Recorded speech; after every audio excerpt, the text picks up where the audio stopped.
월든 헨리 데이빗으로 지은 강승영 옮김 출판사 은행나무. 돼지가 그 자신을 외부에 표현할 때 나뭇잎으로 나타내는 것은 이상한 일이 아니다. 왜냐하면 돼지는 내부적으로 그러한 관념을 품고 진통을 하기 때문이다.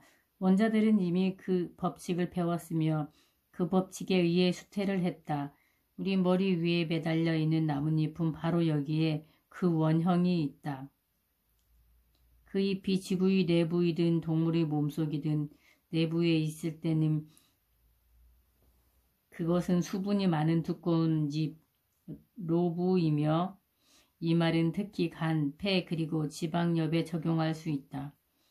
이 잎의 어원인 그리스어 로브는 아래로 흘러내리거나 미끄러져 내리는 것을 의미하며 거기서 파생된 말에는 로브, 잎, 글로브, 지구, 랩, 싸다, 겹치다, 플랩, 나붓기다와 같은 많은 단어들이 있다. 외부적인 의미에서 그것은 마르고 얇은 잎인데 F와 V는 B가 압축되고 마른 것이다. 로브의 어근은 LB인데 뒤에 있는 L음이 부드러운 B음을 앞으로 밀어내고 있다. 그로브의 경우 어근은 GLB인데 후음인 G가 단어의 의미의 목구멍의 능력을 보태고 있다. 새의 깃털과 날개는 한층 더 마르고 엷은 잎인데 이렇게 해서 땅속에 있는 통통한 유층은 공중을 훨훨 나는 나비로 변신한다. 지구 자체도 끊임없이 자신을 초월하고 변화시켜 자기의 궤도를 날고 있다. 얼음조차도 섬세한 수정과 같은 잎으로 시작한다. 얼음은 마치 수초의 잎이 물의 거울 위에 눌려 만들어진 틀 속에 들어갔다가 나오기라도 한 것 같지 않은가. 나무도 그 전체가 하나의 잎에 지나지 않는다. 하천은 좀 더 커다란 잎으로 그 육질 부분은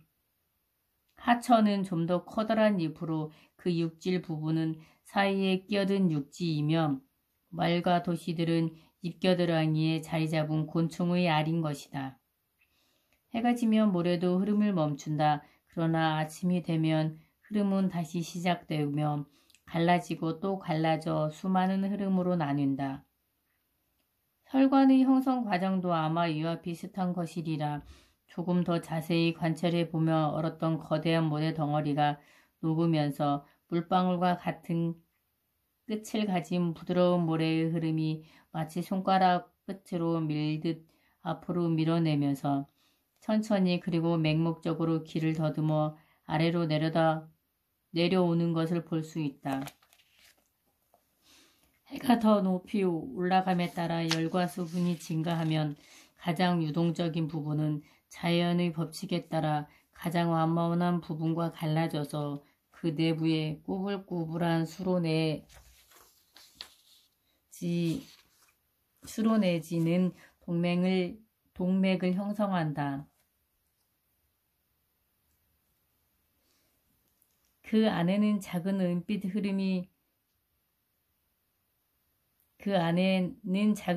흐름이 육질이 많은 잎이나 가지 단계에서 다음 단계로 번개처럼 흘러가다가 이따금씩 모래 속에 파묻혀 버리는 것을 볼 수 있다. 모래가 수로의 날카로운 끝 부분을 형성하기 위하여 자체에서 구할 수 있는 가장 좋은 재료를 사용하면서 얼마나 빨리 그리고 완벽하게 자신의 흐름을 정비하는가 하는 것은 놀라운 일이다. 강의 근원도 바로 그런 것이리라. 물속에 가라앉은 규산질의 물질 속에 아마 골격 조직이 있을 것이며 보다 섬세한 토양과 유기물질 속에 육질 섬유와 세포 조직이 있을 것이다. 인간이란 것이 얼었다가 녹고 있는 진흙의 덩어리가 아니면 무엇이겠는가. 사람의 손가락 끝은 진흙의 방울이 연결된 것에 지나지 않는다. 얼었다가 녹고 있는 육신의 덩치에서 그 한계점까지 흘러나간 것이 바로 손가락과 발가락이다.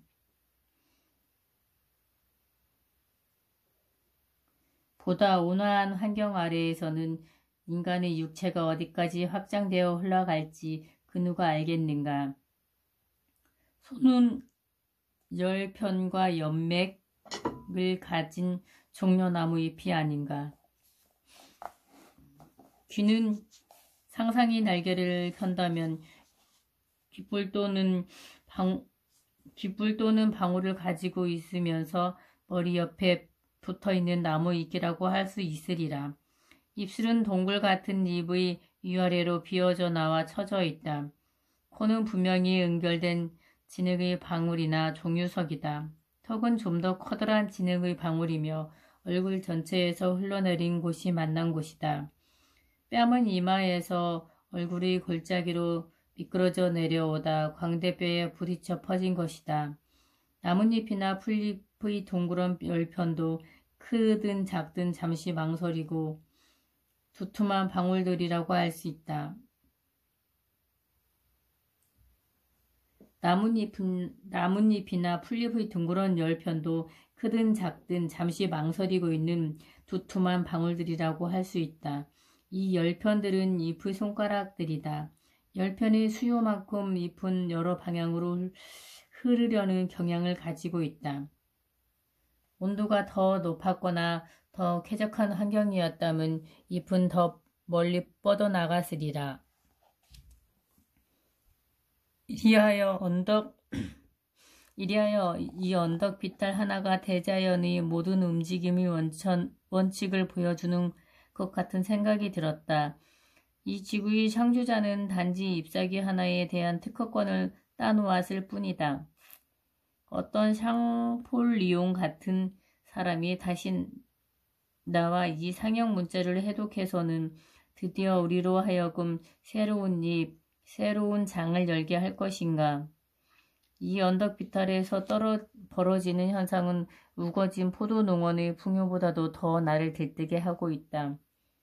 사실 그것은 배설물 같은 성격을 약간 가지고 있으며 지구의 안팎을 뒤집어 놓은 것처럼 간과 폐와 내장이 무더기로 쌓여 있기는 하다. 그러나 이것은 대자연이 내장을 가지고 있음을, 그리고 걸곡 대자연이 우리 인류의 어머니임을 암시하는 것이 아니겠는가. 이것은 땅속에 웅크리고 있었던 얼음이 빠져나오는 것이다. 이것이 바로 봄이다. 이것이 있은 다음에야 꽃피는 푸른 봄이 뒤따르게 된다. 마치 신화가 있은 다음에 순수한 시가 뒤따르듯이 겨울의 노기와 소화불량을 씻어내는데 이것보다 더 나은 것이 있을성 싶지 않다. 그것은 돼지가 아직도 기저귀를 차고 있으며 갓난아기의 손가락을 사방에 뻗치고 있다는 생각이 나로 하여금 갖게 된다. 민둥민둥한 이마에 신선한 고수머리가 자라는 모습과도 같다고 할까? 거기에 무기질적인 요소는 전혀 없다. 이 잎사귀 같은 더미들은 용광로의 새 찌꺼기처럼 툭에 놓여서는 자연이 대지 내부에 한창 불을 떼고 있음을 알려주고 있다. 지구는 책장처럼 차곡차곡 층층으로 쌓여 주로 지질학자와 고고학자들의 연구 대상이 되나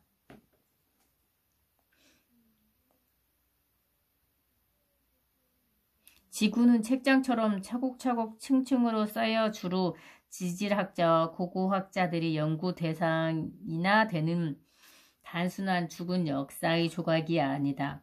그것은 살아있는 시이며 꽃과 열매에 앞서 피어나는 나뭇잎 같은 것이다. 지구는 화석의 대지가 아니고 살아있는 대지이다. 지구 내부의 위대한 생명에 비하면 온갖 동식물의 생명은 단지 기생적인 것일 뿐이다. 대지가 진통을 하며 인간이 벗어놓은 껍질들은 그 무덤으로부터 팽개치워질 것이다.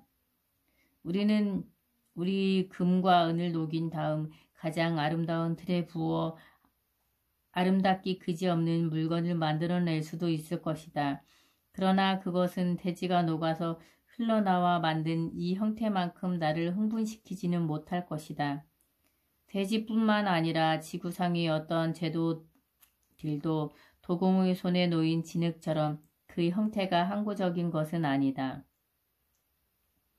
머지않아 이 둑뿐만 아니라 모든 언덕들과 들판 그리고 모든 구멍 속에 웅크리고 있던 얼음은 마치 굴 속에서 겨울잠을 자던 짐승처럼 땅속에서 기어나와서는 졸졸졸 거리는 노래소리와 함께 바다를 찾아가거나 구름이 되어 다른 지방으로 간다. 부드러운 설득력을 가진 해동이 망치를 든 우레의신 트로보다 힘이 더 세다. 전자는 살살 녹이지만 후자는 산산조각 부숴버릴 뿐이다. 땅 위를 덮었던 눈이 부분적으로 녹고 며칠간이 따뜻한 날씨가 땅 표면의 물기를 훔치면 새로운 해가 시작되었다는 최초의 부드러운 징조인 새싹들이 살그머니 그 모습을 나타낸다. 이 어린 새싹들과 즐거운 비교가 되는 것들은 겨울을 견뎌내느라고 초췌해지긴 했지만 자신이 당당한 아름다움을 잃지 않고 있는 몇몇 잡초들이었다. 보리대 국화, 미역쥐, 그리고 쥐손이풀 같은 우아한 야생의 풀들은 지난 여름보다 더 눈에 잘 띄고 보는 이의 관심을 끈다. 마치 그때는 아직 그들의 아름다움이 채 무르익지 않았던 것처럼 그 밖에도 황새풀, 부들, 우단현삼, 물레나무, 조팝나무, 그리고 트러플 같은 강인한 식물들의 모습도 눈에 띄는데 이들은 봄이 채 되기 전에 이곳을 찾은 새들에게 아직도 여분이 남아있는 자연의 곡물 창고인 셈이다. 과부가 된 자연의 여신은 이 식물을 우아한 상복이라도 되는 것처럼 몸에 걸치고 있다. 무엇보다도 내 마음을 사로잡은 것은 윗대가 다발처럼 되어 있고 줄기가 헤어져 있는 등심초의 모습이었다. 겨울을 나는 우리들에게 여름의 추억을 불러일으키는 이 풀은 예술가가 즐겨 모방하는 형상 중 하나이기도 하다.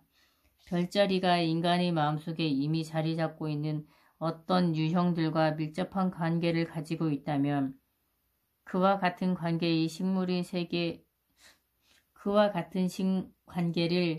세계에 누리고 있는 것이 바로 등심초이다. 이 풀의 유형은 그리스나 이집트의 유형보다 더 역사가 깊다. 겨울밤에 벌어지는 여러 가지 현상들은 동장군에게도 형언할 수 없는 부드러움과 깨지기 쉬운 섬세한 측면이 있다는 것을 암시하고 있다. 흔히 사람들은 그를 난폭하고 시끄러운 폭군으로 묘사하고 있으나 그는 연인과도 같이 다정하게 여름 아가씨의 머리털을 치장해준다. 봄이 다가오면 붉은 다람쥐 2마리가 한꺼번에 내 집 마루 밑으로 들어왔다. 내가 책을 읽거나 글을 쓰고 있노라면 이놈들은 내 바로 밑에서 이때까지 들어본 것 중 가장 이상한 낄낄거리는 소리와 짹짹거리는 소리로 그리고 혀를 급회전하는 듯한 소리와 꾸르르 하고 목 울리는 소리를 내곤 했다. 내가 발로 마루장을 광광 구르면 그들은 오히려 더 큰 소리로 짹짹대는 것이었다. 다람쥐들은 장난의 재미에 빠져 인간에 대한 두려움과 존경심을 완전히 잃어버린 듯 나에게 도전해왔다. 해볼 테면 해봅시다. 찍찍짹짹 찍찍짹짹. 그들은 조용히 하라는 나의 요구가 전혀 귀에 들리지 않거나 그 속에 담긴 힘을 깨닫지 못하는 듯 나에게 욕설만 퍼부어대었다. 봄의 첫 참새, 그 어느 해보다 파릇파릇한 희망을 가지고 시작하는 새로운 해. 반쯤 헐벗은 축축한 들판에 어렴풋이 들리는 유리울새와 노래참새와 티티새와 음방울 같은 노래소리는 겨울의 마지막 눈송이들이 떨어지면서 내는 짤랑거리는 소리 같기만 하다. 이런 때에 역사와 연대기, 전통과 모든 기록된 계시 같은 것이 무슨 의미가 있을까? 냇물은 흐르면서 기쁨이 창가를 봄에 비친다. 어느새인가 강옆의 풀밭 위를 빙빙 도는 개구리 매는 겨울잠에서 깨어나오는 첫 개구리를 찾고 있다.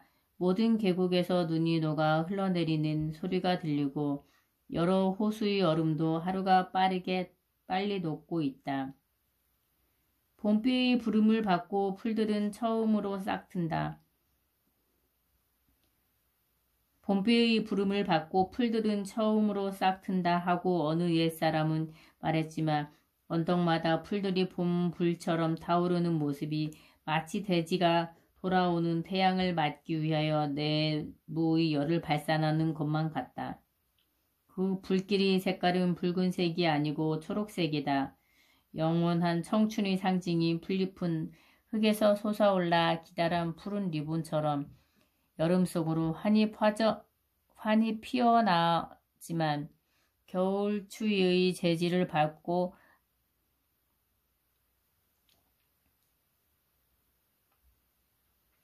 영원한 청춘의 상징인 풀잎은 흙에서 솟아올라 기다란 푸른 리본처럼 여름 속으로 환히 피어나지만 겨울 추위의 재질을 받고는 시들어버린다. 그러나 봄이 다시 오면 뿌리 속에 간직한 싱싱한 생명의 힘으로 지난해의 마른 잎의 끝을 치켜들며 또다시 오르는 것이다. 땅속에서 스며나와 흐르는 시냇물처럼 풀잎은 차분하게 자란다. 사실 풀잎과 시냇물은 거의 같은 것이라고 할 수 있다. 왜냐하면 6월이 한창 때에 시냇물이 마르면 풀잎이 물을 공급하는 수로가 되기 때문이다. 그리하여 가축들은 이 영원한 푸른 시내에 물을 마시며 풀 베는 사람들은 여기서 일찌감치 그들이 겨울 채비를 해놓는다. 사람의 생명도 풀잎과 다름없다. 목숨 자체는 시들어버리지만 뿌리는 살아남아 영원을 향하여 그 푸른 빛을 내뻗는 것이다. 목숨 자체는 시들어버리지만 뿌리는 살아남아 영원을 향하여 그 푸른 잎을 내뻗는 것이다. 월드는 이제 빨리 녹고 있다. 북쪽과 서쪽 물가는 10m 폭으로 얼음이 녹아 운하가 생겼으며 동쪽 물가는 그보다 더 넓게 얼음이 녹았다. 그리고 운동장만한 얼음이 본체로부터 갈라져 나가 있었다. 호숫가의 덤불 속에 노래참새가 지저귀는 소리가 들린다. 올릿 올릿 올릿 칩칩칩 윗윗윗윗윗 노래참새도 얼음을 깨는데 한 몫을 거들고 있다. 얼음 가장자리를 따라 굽이치는 저 크고 시원한 곡은 얼마나 보기 좋은가. 호숫가의 선을 따라 어느 정도 따르면 그보다 더 매끄럽게 굽이치는 모습이다. 호수의 얼음은 최근에 몰아닥친 때 아닌 강추위로 하여 몹시도 단단하다. 물이 촉촉이 젖어 있거나 궁전의 바닥처럼 물결 무늬를 띠고 있다. 불투명한 표면 위로 동풍이 불어 지나가지만 얼음은 아무런 반응이 없다. 그러나 그 너머는 살아 움직이는 표면이다.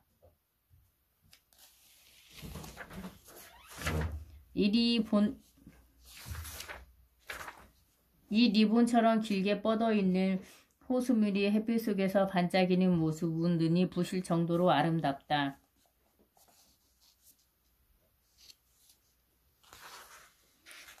이 리본처럼 길게 뻗어있는 호수물이 햇빛 속에서 반짝이는 모습은 눈이 부실 정도로 아름답다. 베일을 벗은 호수의 얼음은 기쁨과 젊음에 가득 차 있으며 마치 그 속에서 사는 물고기들과 호숫가의 모래들의 기쁨을 노래하는 것 같다. 잉어의 비늘처럼 은빛으로 번뜩이는 모습이 한 마리 커다란 물고기가 살아서 움직이고 있는 것만 같다. 겨울과 봄은 이처럼 엄청난 차이가 있다. 죽었던 월둔 호수가 이제 다시 소생하고 있다. 그러나 아까도 얘기했지만 이번 봄에는 해빙하는데 다소 시간이 걸리고 있다.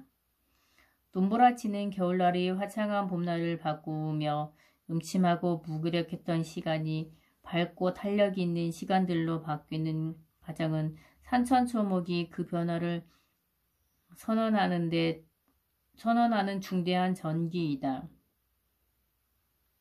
그러나 변화는 일순간에 일어난 것처럼 느껴졌다. 그때는 초저녁에 가까운 시간이었다. 하늘에는 아직도 겨울 구름이 끼어 있었고 처마에서는 진눈깨비가 섞인 빗물이 뚝뚝 떨어지고 있었는데 갑자기 밖에서 들어온 빛으로 집안이 꽉 채워지는 것이었다.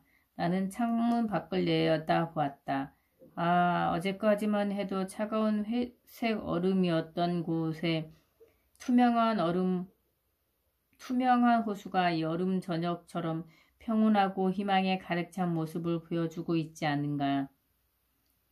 하늘의 여름의 모습이란 흔적도 없었는데 호수의 가슴에 여름이 저녁 하늘을 비추고 있는 것이 먼 지평선과 교신이라도 하고 있던 것 같았다.